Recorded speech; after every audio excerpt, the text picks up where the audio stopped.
الحمدللہ والصلاة والسلام علی سیدنا و مولانا و ملجانا و مولانا محمد النبی الامی العربی القرشی الحاشمی القطعی المکی المدنی الاتحادی الشاہد المشہود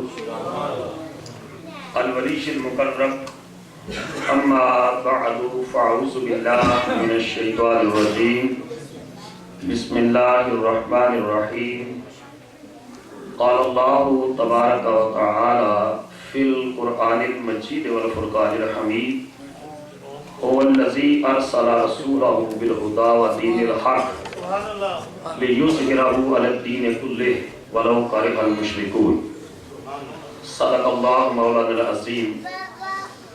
اے حبیب خدا میرے پیارے نبی، اے حبیب خدا میرے پیارے نبی، بے قصوں کا سہارا تیرا نام ہے، کیوں نہ دنیا فدا ہو تیرے نام پر، کیوں نہ دنیا فدا ہو تیرے نام پر، جب خدا کو بھی پیارا تیرا نام ہے۔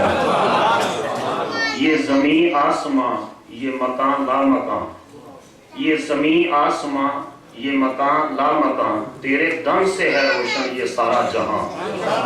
عرش کی رونقیں فرش کی محفلیں، عرش کی رونقیں فرش کی محفلیں، دو جہاں کا نظارہ تیرا نام ہے۔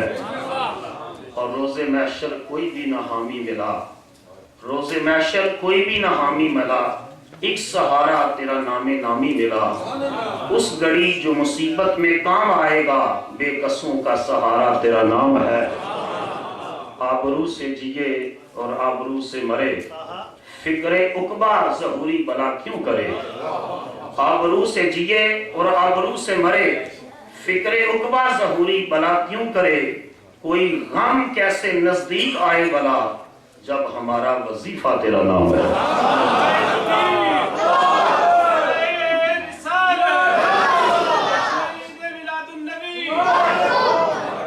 کوئی غم کیسے نزدیک آئے بلا، جب ہمارا وظیفہ تیرا نام ہے۔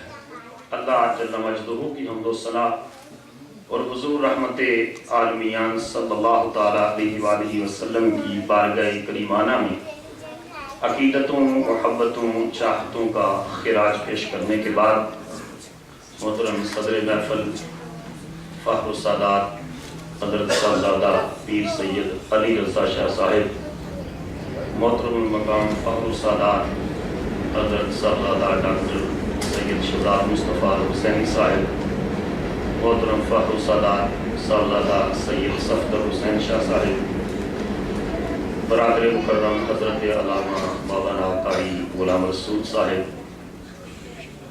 صوفی باصفا محترم صوفی مشتاق احمد نقشبندی صاحب، میزبان محفل فخر السادات فیض یافتہ و خلیفہ مجاز استان عالیہ بیرا شریف حضرت صاحبزادہ پیر سید میر حسین شاہ صاحب، زینت القراء محترم قاری محمد یونس قادری صاحب، واجب الاحترام بزرگوں، دوستوں، عزیز ساتھیوں، سب سے پہلے میں قبلہ شاہ صاحب کو، ضیاء الامت فاؤنڈیشن کو، مسجد کی انتظامیہ کو اس خوبصورت میلاد مصطفیٰ کانفرنس کے انعقاد پر مبارکباد پیش کرتا اور دعا کرتا ہوں اللہ اس جذبہ عشق رسول کو اپنی بارگاہ میں قبول فرمائے۔ جس خوبصورتی سے یہ انتظامات کیے گئے اور آپ لوگوں کی آمد اور جوش و خروش، یہ اس بات کی علامت ہے مدینے والے نے اس محفل کو قبول فرما لیا۔ حضور اکرم صلی اللہ تعالیٰ علیہ وآلہ وسلم کی ذات پاک اور حضور کی شخصیت کے 20 گوشے ہیں جن پر گفتگو کی جا سکتی ہے، اور یہ بات بھی طے ہے کہ ہم نبی اکرم صلی اللہ علیہ وسلم کے معجزات اور کمالات کا ذکر بھی کرتے ہیں، اور یہ بھی ضروری ہے کہ معجزات و کمالات کا بیان بھی ہو، لیکن رسالت مآب صلی اللہ علیہ وسلم اس دنیا میں معجزات دکھانے کے لیے تشریف نہیں لائے، کوئی ایسی چیزوں کے لیے نہیں۔ اللہ پاک نے جو حضور کے آنے کا مقصد بیان کیا، وہ مقصد میری آج کی گفتگو کا موضوع ہے۔ قرآن مجید کے 3 مقامات 3 سورتوں پر، سورہ صف، سورہ توبہ اور سورہ الفتح، 3 مقامات کے اوپر اللہ پاک نے یہ ارشاد فرمایا کہ هو الذی ارسل رسولہ بالہدی ودین الحق، اللہ وہ ہے کہ جس نے رسول پاک علیہ السلام کو جو ہے ہدایت کے ساتھ اور دین حق کے ساتھ مبعوث فرمایا، لِیُظْہِرَهُ عَلَى الدِّینِ کُلِّهِ، تاکہ نبی اس دین حق، آخری ہدایت اور آخری دین کو دنیا کے تمام باطل دینوں کے اوپر غالب اور نافذ فرما دے۔ وَلَوْ كَرِهَ الْمُشْرِكُونَ، اگرچہ اس بات کو مشرک اور کافر لوگ ناگوار ہی سمجھے، مگر نبی علیہ السلام کی بعثت کا مقصد اولین اور مقصد آخرین صرف اور صرف یہ ہے کہ دنیا سے باطل نظام اور باطل مذاہب کا خاتمہ کر کے ساری کائنات کے لوگوں کی پیشانیاں رب اکبر کی دہلیز پر جھکا دی جائے۔ اس اعتبار سے نبی کریم علیہ السلام کا جو ایک نبی کی حیثیت سے مقام ہے، کسی کا مقام یا تو اس سے بڑے درجے کی کوئی شخصیت جان سکتی ہے، یا اس کے ہم اصل یا ہم درجہ اس کے اپنے درجے کی شخصیت جان سکتی ہے۔ حضور سے بڑا تو فقط خدا ہے، بولو سب فقط، سارے بولو فقط خدا ہے۔ حضور کے برابر کے درجے، یعنی حضور سے بڑا تو خدا ہے اور حضور کے سے بڑا اس کائنات میں کوئی اور آیا نہیں، حضور کے برابر کے درجے کا بھی کوئی نبی اس کائنات میں نہیں آیا۔ مصطفیٰ کو اللہ نے صرف نبی ہی نہیں بنایا، نبیوں کا تاجدار بھی بنایا۔ اعلیٰ حضرت نے کہا تھا خلق سے اولیاء اور اولیاء سے رسول اور رسولوں سے اعلیٰ ہمارا، بولو سارے رسولوں سے اعلیٰ ہمارا نبی۔ اب تو یوسف بھی ان کی غلامی میں ہے۔ اعلیٰ حضرت نے کہا اب تو یوسف بھی ان کی غلامی میں ہے، تو زلیخا نہ دیکھا ہمارا نبی۔ تو نبی کا مقام صرف نبی جان سکتا ہے، اور مصطفیٰ کریم علیہ السلام کا مقام عام نبی بھی نہیں جان سکتا، کیونکہ جس طرح ہر امتی کو اپنے نبی سے نسبت ہے، اسی طرح ہر نبی کو مصطفیٰ سے نسبت ہے۔ اب حضور کا جو روحانی مقام ہے، اس کا بھی ادراک کوئی انسان تو انسان رہا، کوئی فرشتہ بھی مصطفیٰ کی روحانیت کی پرواز تک نہیں پہنچ سکتا۔ اور وہاں کیفیت یہ ہے کہ فرشتے بھی اس بارگاہ میں دربان بن کر آتے ہیں۔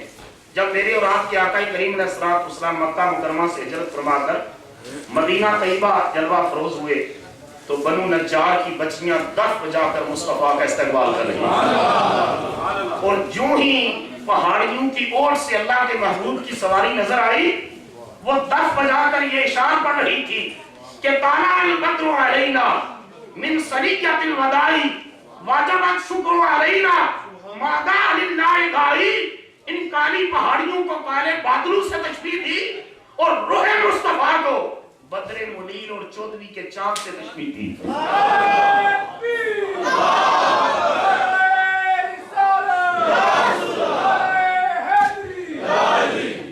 کہا کہ طلع البدر علینا من ثنیۃ الوداع، ان وداع کی پہاڑیوں کے دامن سے چودھویں کا چاند طلوع ہو رہا ہے۔ کہیں معصوم ننھی بچیاں تھیں دف بجاتی تھیں، کہیں معصوم ننھی بچیاں تھیں دف بجاتی تھیں، اور رسول پاک کی طرف اشارے کر کے گاتی تھیں، ہم بچیاں ہیں نجار کے عالی گھرانے کی، ہم بچیاں ہیں نجار کی عالی گھرانے کی۔ خوشی ہے آمینہ کے لال کے تشریف لائے، بولو سارے خوشی ہے آمینہ کے لال کے، خوشی ہے آمینہ کے لال کے تشریف، خوشی ہے آمینہ کے لال کے تشریف۔ کہیں معصوم ننھی بچیاں تھی دف بجاتی تھی، اور رسول پاک کی طرف اشارے کر کے گاتی تھی، ہم بچیاں ہیں نجار کے عالی گھرانے کی، اور خوشی ہے آمینہ کے لال کے تشریف۔ اس وقت نبی پاک علیہ السلام جب مدینہ طیبہ پہنچے تو ہر کسی کی خواہش ہے کہ خدا کا رسول میرا مہمان بنے اور مجھے میزبانی کا شرف ملے، مگر جب حضور کی ناقہ کی مہار پکڑنا چاہیے تو میرے نبی علیہ السلام نے فرمایا خلو سبیلہا فإنہا معمورۃ، میری سواری کا راستہ چھوڑ دو، خدا کی طرف سے میری اونٹنی مقرر کرتا ہے اس نے کہاں بیٹھنا ہے۔ بد نصیب ہے وہ امتی جو کہتا ہے کہ نبی نہیں جان سکتا، مصطفیٰ کو جس سواری پر سوار ہو وہ جانتی ہے، مصطفیٰ کو جس سواری پر سوار ہو، حضور نے فرمایا خلو سبیلا، اس کے راستے سے ہٹ جاؤ، فإنہا معمورۃ، میری اونٹنی جانتی ہے کہ میں نے اپنی میزبانی کا شرف کس کو بخشنا، مہمان نوازی کا شرف کس کو بخشنا، اور کس کو میری میزبانی کا شرف اور سعادت نصیب ہونی ہے۔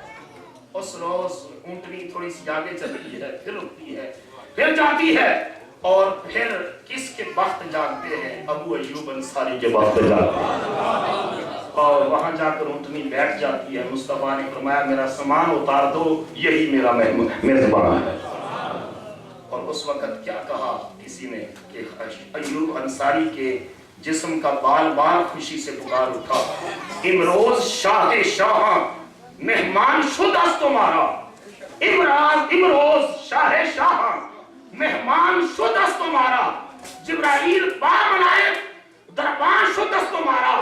کہا لوگوں مدینے کی مٹی بھی میرے اوپر ناز کر رہی ہے کہ آج شاہوں کا شاہ میرا مہمان بنا، آج شاہوں کا شاہ میرا مہمان بنا ہوا ہے۔ جبرائیل با ملائک دربان شد است تمہارا، ذرا آنکھیں کھول کر دیکھو تو صحیح کہ میرے دروازے پر فرشتوں کی بارات لے کر جبرائیل دربار بن کر کھڑا۔ جس کے روحانی مقام کا یہ عالم ہے کہ جبرائیل جس کے دروازے کا دربار ہو، اس مصطفیٰ کی عظمتوں اور رفتوں کا عالم کیا ہوگا۔ تو دو باتیں میں نے عرض کی، ایک یہ ہے کہ بحثیت نبی حضور کا مقام کتنا بلند ہے، یہ کسی عام انسان تو کیا نبی کے بھی بس کی بات نہیں، کسی رسول کے بھی بس کی بات نہیں، مقام مصطفیٰ کی معرفت کما کو حاصل کر سکتا۔ اور جہاں تک حضور کے روحانی مقام کا تعلق ہے، کسی صوفی، کسی درویش، کسی پیر، کسی روحانیت کے اعلیٰ سے اعلیٰ درجے پر فائز شخص کو بھی اس بارگاہ کے مقام و مرتبہ کی کما حق کو معرفت و ادراک حاصل ہو سکتی نہیں ہے۔ جہاں تک ان حضور علیہ السلام کا واسیت یہ روحانی مقام ہے، حضور نے صوم وصال رکھی حدیث مبارکہ میں آتا لگاتار اسے 24 آورز روزہ، 36 آورز روزہ، continuously fasting without breaking of fast.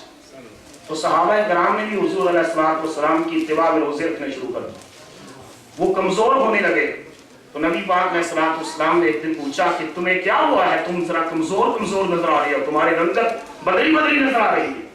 عرض کیا اللہ کے پیارے رسول علیہ السلام ہم بھی آپ کی اتباع میں روزے رکھتے ہیں، تو آپ چونکہ 24 گھنٹے اور 36 گھنٹے کا روزہ رکھتے ہیں تو ہم بھی حضور کو فالو کر رہے ہیں روزے رکھنے میں اور صوم وصال میں۔ تو میرے آقا کریم علیہ السلام نے فرمایا ایکم مثلی، تم میں محمد کی مثل کون ہو سکتا ہے؟ ابھی تو عند ربی، میں رات اپنے رب کے پاس گزارتا ہوں، کیا بولو نا، میں رات ابھی تو عند ربی، میں رات اپنے رب کے پاس گزارتا ہوں، یطعمنی و یسقینی، میرا رب رات کو محمد کو کھلاتا بھی ہے پلاتا بھی ہے۔ ایکم مثلی، تم میں سے کون میں سے، کس کو کہا جا رہا ہے؟ ابو بکر و عمر کو، عثمان و علی کو، طلحہ و زبیر کو۔ اگر صداقت کا تاجدار مصطفیٰ کی مثل نہیں ہے تو آج کا ملا محمد کی مثل کیسے ہو سکتا ہے؟ آج کا انسان مصطفیٰ کا ہم مثل اور حضور جیسا ہونے کا دعویٰ کیسے کر سکتا ہے؟ پر میں رات اپنے رب کے ہاں گزارتا ہوں، میرا رب مجھے کھلاتا بھی ہے، میرا رب مجھے پلاتا ہے۔ آقا کریم کے روحانی مقام کی معرفت جو ہے وہ بھی کسی کے بس کی بات نہیں ہے، لیکن حضور کا جو واسیت انسان ایک مقام ہے۔ کہتے ہیں کہ حضور کو بشر نہیں مانتے، ہم حضور کو بشر مانتے، مگر ایسا بشر مانتے ہیں کہ ساری بشریت کو ان کے قدموں پر قربان جائے۔ کہ شب معراج مسجد اقصی میں آدم سے لے